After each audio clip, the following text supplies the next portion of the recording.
ब्राह्मणवादी लोगों का क्या कहना है? उन्होंने, इंस्पेक्टर ने हमारे रमेश ताकसे के घर में जाकर कहा, ये जो सीडी है खेतान वाली, ये शेड्यूल कास्ट में और बैकवर्ड क्लास में मत बांटो, मुसलमानों में बांटो। क्यों? मुसलमान क्यों? नहीं, वो अगर मान लो उनके अंदर बांटते हैं, उनके अंदर डर पैदा होगा, और डर पैदा होगा, चुप रहेंगे। अब बांटो, हमारा ऑब्जेक्शन नहीं है। शेड्यूल कास्ट में और बैकवर्ड क्लास में मत बांटो। इसका क्या मतलब है? कि शेड्यूल कास्ट और बैकवर्ड क्लास के लोगों को इस देश के जुडिशरी का भी मिसयूज किया जा रहा है। इसका दस्तावेजी प्रमाण शेड्यूल कास्ट और बैकवर्ड क्लास के लोगों को मालूम नहीं होना चाहिए। और अगर ये जागृत होते हैं तो ये जो आतंकवाद की घटनाएं घटित करवाई जा रही है, ये एससी एसटी ओबीसी को हिंदू बनाने के लिए करवाई जा रही है, ये मालूम हो जाएगा। इस्तेमाल करने के लिए किया जा रहा है, मालूम हो जाएगा एससी एसटी ओबीसी को, ए ना हो। इसलिए मुसलमानों में बांटो, हमारा ऑब्जेक्शन नहीं है। एससी एसटी ओबी में मत बांटो, ऐसा इंस्पेक्टर ने रमेश राक्ष को कहा। जब इंस्पेक्टर ने ऐसा कहा कि एससी एसटी ओबीसी को यह जानकारी नहीं मिलनी चाहिए, तो मैंने कहा इसको ही सब्जेक्ट बनाता हूं। इसको राष्ट्रीय स्तर का, ये जो है, एक तो राष्ट्रीय अधिवेशन में इसी को सब्जेक्ट बनाता हूं। जिसको तुम हाइड करना चाहते हो, जिसको तुम छुपाना चाहते हो, मैं उसको हाईलाइट करना चाहता हूं। तुम हाइड करो, मैं हाईलाइट करूंगा। तो इसलिए इसको सब्जेक्ट बनाया। ये सब्जेक्ट में बनाने वाला नहीं था, इस इंस्पेक्टर की वजह से इसको मैंने सब्जेक्ट बनाया कि तुम हमारे लोगों तक ये बात, ये जानकारी नहीं पहुंचने देना चाहते हैं, तो मैं इसको हर हालत में, हर स्थिति में इसको पहुंचाकर रहूंगा। साथियों,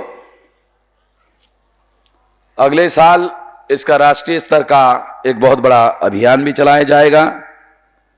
और चूंकि ये मामला न्याय की दृष्टि से, कोई मुसलमान होने के पहले जन्म के आधार पर मुसलमान पैदा नहीं होता, इंसान पैदा होता है। तो दुनिया में इंसान के साथ न्याय होना चाहिए।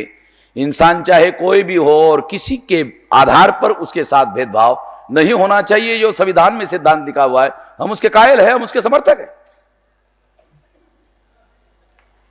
और इसलिए इसके बारे में सारे देश भर में जागरण करना, अभियान चलाना बहुत जरूरी। मैं गुजरात गया था, कच्छ में।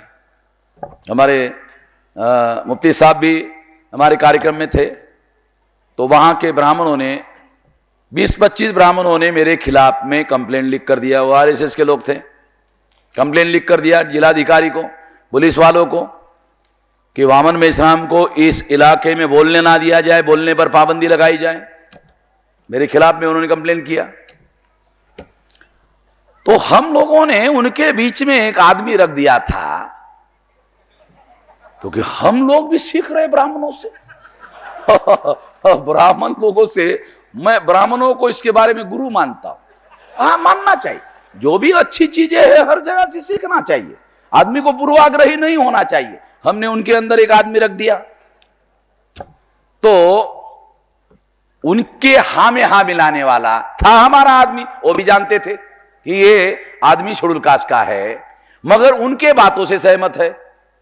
हमने कहा उसका समर्थन करो, वामन मेश्राम गलत है, गलत है, गलत है कहो, तो वो तुम्हारे साथ बात करेंगे, कॉन्फिडेंस में बात करेंगे। तो उसका क्या कहना था? अरे भाई, बाबा साहब आंबेडकर का जन्मदिन मनाओ ना, हमारा ऑब्जेक्शन नहीं है। चंदा लो हमसे। ब्राह्मण क्या कहते, देखो बहुत खास बात समझा रहा हूं। वो क्या कहते, बाबा साहब का आंबेडकर का जन्मदिन मनाना, ये चंदा लो, ये पैसा लो, हमारा ऑब्जेक्शन नहीं है। मगर आप लोग ओबीसी के लोगों को जगा रहे हो, ओबीसी के लोगों को जगा रहे। अगर ओबीसी के लोग जाग गए और उन्होंने हमको जन्म से लेकर मृत्यु तक और मृत्यु के बाद तक के संस्कारों में बुलाना बंद कर दिया, तो हमारी रोटी रोजी का क्या होगा? हमारा सारा धंधा चौपट हो जाएगा, मामला सब सदा हो जाएगा, हमारी आर्थिक स्थिति खत्म हो जाएंगी, हम दरिद्र हो जाएंगे। ऐसा मत करो। शेड्यूल कास्ट का संगठन बनाओ, बाबा साहब का जन्मदिन बनाओ, हमारा कोई ऑब्जेक्शन नहीं है। मैं दो किस्से, एक तो रमेश शास्त्री के रेफरेंस पे आपको बता रहा हूं और दूसरा ये किस्सा बता रहा हूं। ये बातें बहुत अहम है। माइक, इससे ब्राह्मणों के माइंड को जानने की और समझने की जरूरत पूरी होती है। ये बात उदाहरण के लिए मैं आप लोगों को समझा रहा हूं। तो उन्होंने कहा कि बैकवर्ड क्लास की मत जगाओ, तो मैंने तो 2009 से ओबीसी की जाति आधारित गिनती का अभियान चलाया हुआ है और ओबीसी की जाति आधारित गिनती का जो मुद्दा है उसको मैं हिमायत बेग के साथ क्लब करके चलाऊंगा। ये दावपेज वाला मामला है, समझने के लिए थोड़ा सा आप लोगों को दिक्कत होगा। जो लोग दावपेज हमारे साथ खेलते हैं उनके साथ सीधे तरीके से खेल खेलना ये गलत तरीका है। जो हमारे साथ दावपेज तरते हैं उनके साथ भी हमारे लोगों, हमको भी दावपेज से पेश आना चाहिए, क्योंकि ये लड़ाई है। जिस लड़ाई की रणनीति नहीं होती है उस लड़ाई को ना शुरू किया जा सकता है न जीता जा सकता है। अगर हमको जीतना है तो जीतने के लिए लड़ाई को लड़ाई की तरह लड़ना होगा और इसके हुनर को सीखना होगा। इसलिए ये बात मैं आप लोगों को बता रहा हूं। इस बात को मैं नहीं मानता कि इसमें इंडियन मुजाहिदीन के लोगों का हाथ है। ये प्रचार के लोग कर रहे हैं, हिमायत बेग का भी हाथ नहीं है, बल्कि मैं आप लोगों को सबूत के तौर पर कुछ बातें बताना चाहता हूं। कि देखिए,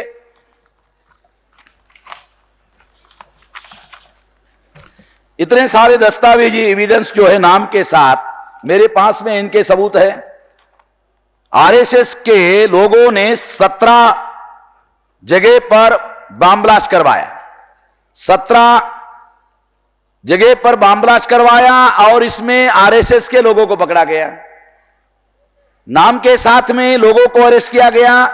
और इतने सारे नाम के साथ दस्तावेजी सबूत हमारे पास में। मैं कोई हवाई बातें नहीं कर रहा हूं, ये डॉक्यूमेंट्री एविडेंस हमारे पास में। असीमानंद का जिन्होंने ये किया था, 21 जगह हमने बम ब्लास्ट किया, उसका कन्फेशन लेटर भी मेरे पास में।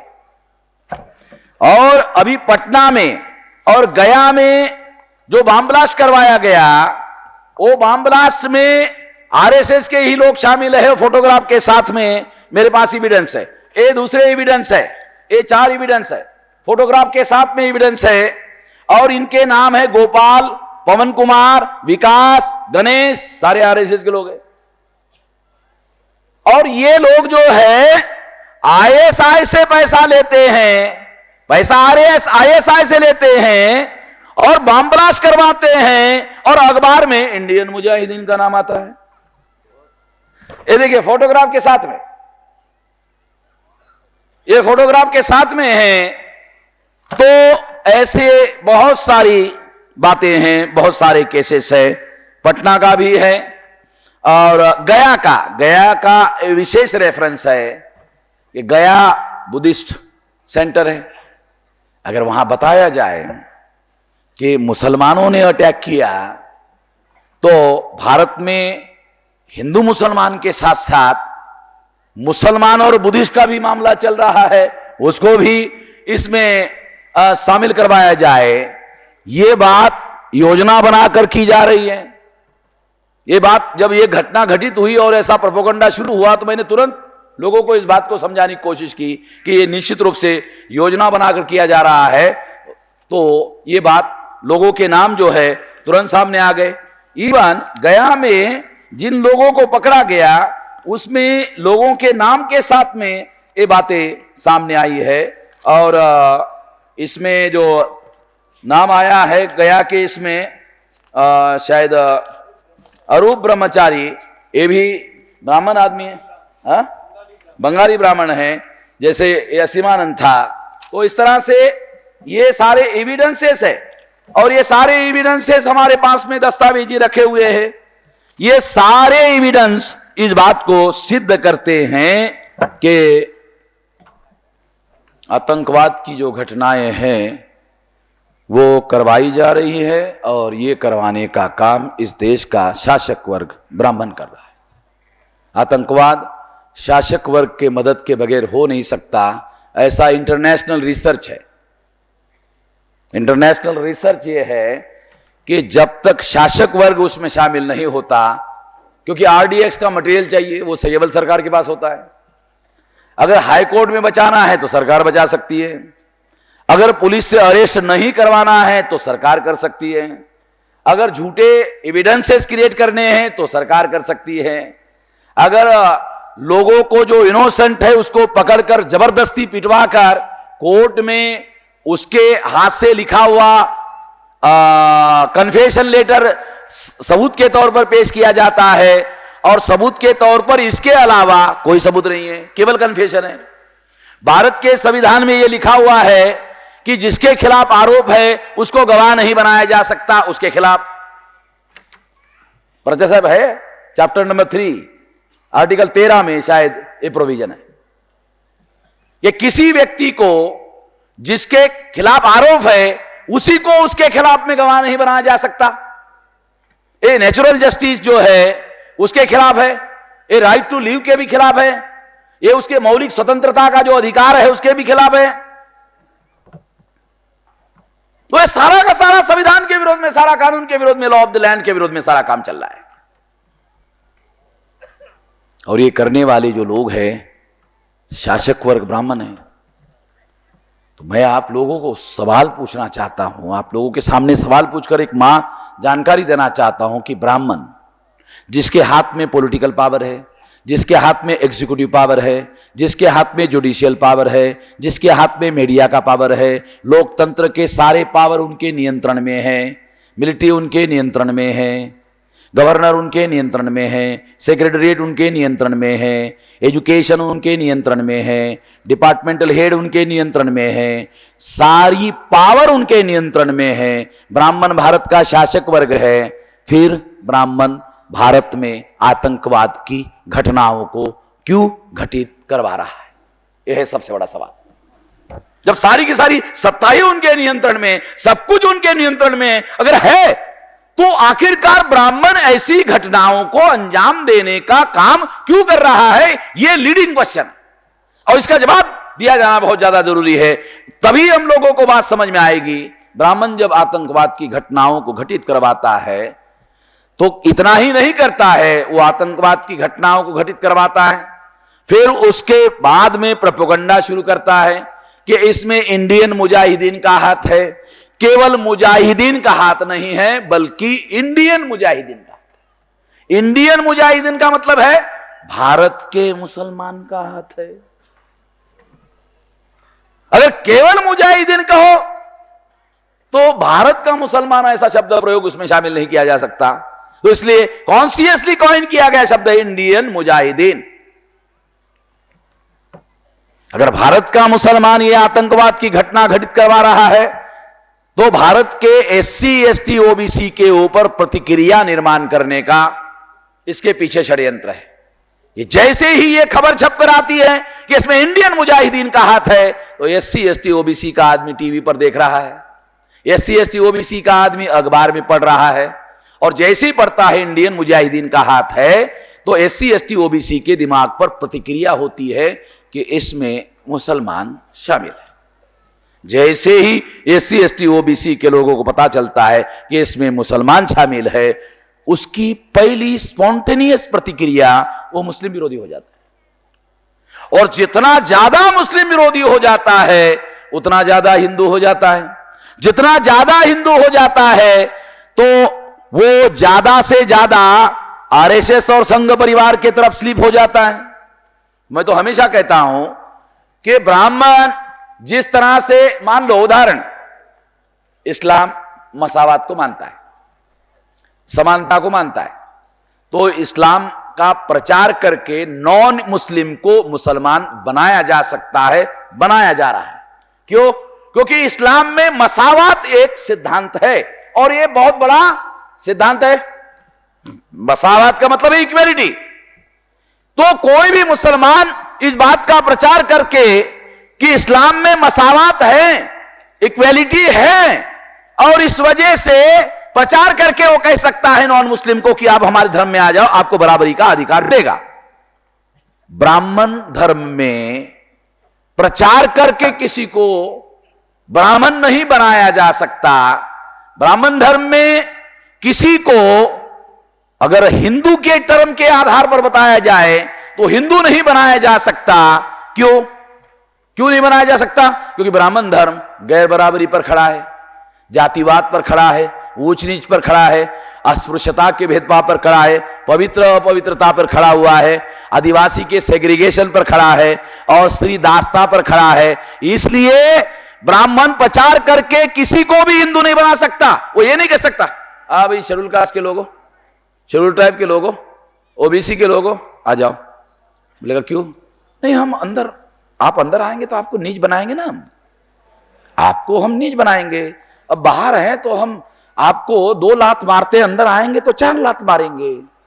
ऐसा कहने से कोई आदमी हिंदू बन सकता है? क्योंकि उनके पास यह सिद्धांत है, बराबरी का सिद्धांत तो है नहीं।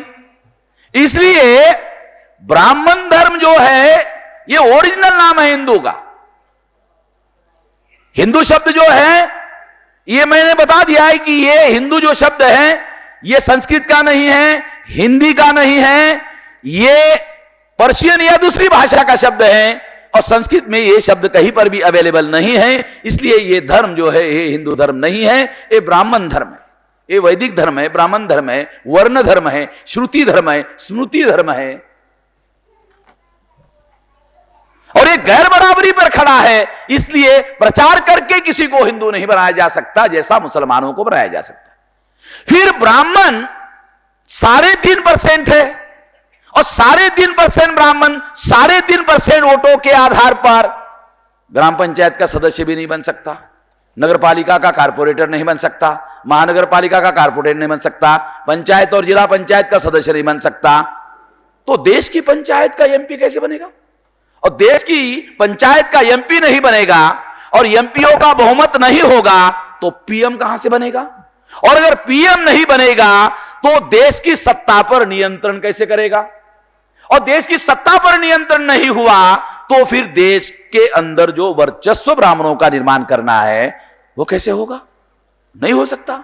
इसलिए ब्राह्मणों को, क्योंकि ब्राह्मण प्रचार करके अपनी संख्या नहीं बढ़ा सकता, दूसरा ब्राह्मण पैदा करके भी संख्या नहीं बढ़ा सकता, वो तो हम लोग माहिर है। हम लोग schedule caste, schedule tribe, backward class के लोग 2, 4, 5, 7, 14, लालू जी का 14 था। तो हम लोग जो है पैदा करने में पीछे नहीं है। तो ब्राह्मण 2 में 1, मां बाप बेटा 1, बेटी 1, बराबर है। हमारे पुणे में रमेश पूछ रहा है, आपको सही सही बात बता रहा, क्योंकि हम लोग जानते हैं वो 2 होते हैं, 1 पैदा करते हैं। तो पैदा करके भी संख्या नहीं बढ़ा सकते, प्रचार करके भी संख्या नहीं बढ़ा सकते, तो उनके सामने एकमात्र विकल्प यह है कि एससी एसटी ओबीसी के लोगों को मुसलमानों के विरोध में प्रतिक्रिया निर्माण करके उनको हिंदू बनाया जाए। आतंकवाद की जो घटना होती है वो इतनी भयंकर होती है, उसमें 10, 20, 25, 50, 100, 200, ये जो 26/11 का 2008 में पाकिस्तान से आए हुए लोगों का ऐसा वो बताते हैं, इस पर भी मुझे यकीन नहीं है। तो उसमें 250 लोग तो रेलवे स्टेशन पर मारे गए। 250 लोग रेलवे स्टेशन पर मारे जाते हैं